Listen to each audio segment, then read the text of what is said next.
This kind of transformations, I believe that has been driven by multiple factors, including like economic reforms, technological advancement, and massive investments in infrastructure or in education. So, in what kind of aspects of Chinese policy making have you guys been focused in? Whether like social insurance, employment, rural revitalizations, or digital economy. I know that you worked a lot in poverty alleviation and you're very interested in these kind of projects. I haven't worked in it, but I've had the opportunity to visit some of these projects and to learn about some of these projects. Here's the thing with China, when you hear about something, it's already old news. When people were talking about poverty alleviation in China, lift 800 or 600 or 700 million out of abject poverty, I was out there actually seeing the implementation of rural revitalization, which is like the next step, the next stage. It's something that people haven't heard about yet, but it's already being implemented here in China.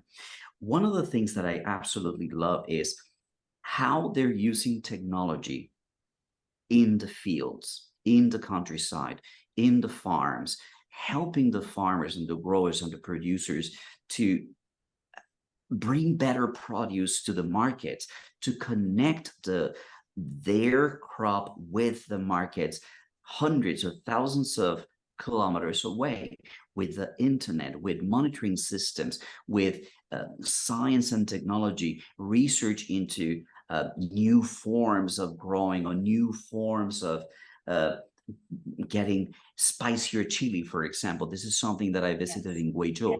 There were some places where they monitor remotely plots of land that are 50, 100 kilometers away using the internet and 5G. I keep saying to people that today all you need is a phone and a product. That's all you need, because you can tap into a market that's 1.4 billion size big, really, with specific solutions for specific problems all over the country.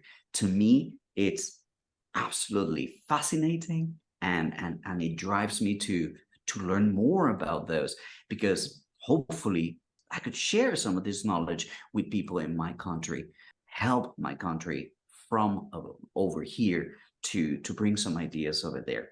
That's one of the things that interests me the most: poverty alleviation and rural revitalization. And I agree completely with Fernando, and I think he summarized this very, very well.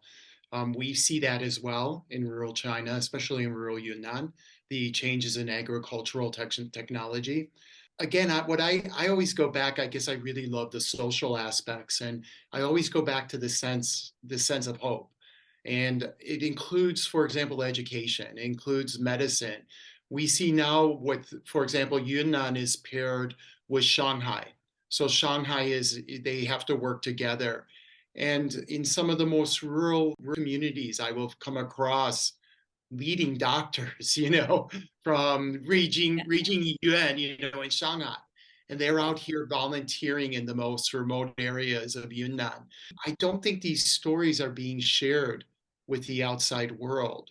For 20 some years now in rural Yunnan, I have found that most families are so anxious to give their children opportunities, that will somehow take advantage and expand throughout the whole country, so that they will be able to be a part of really a larger China dream.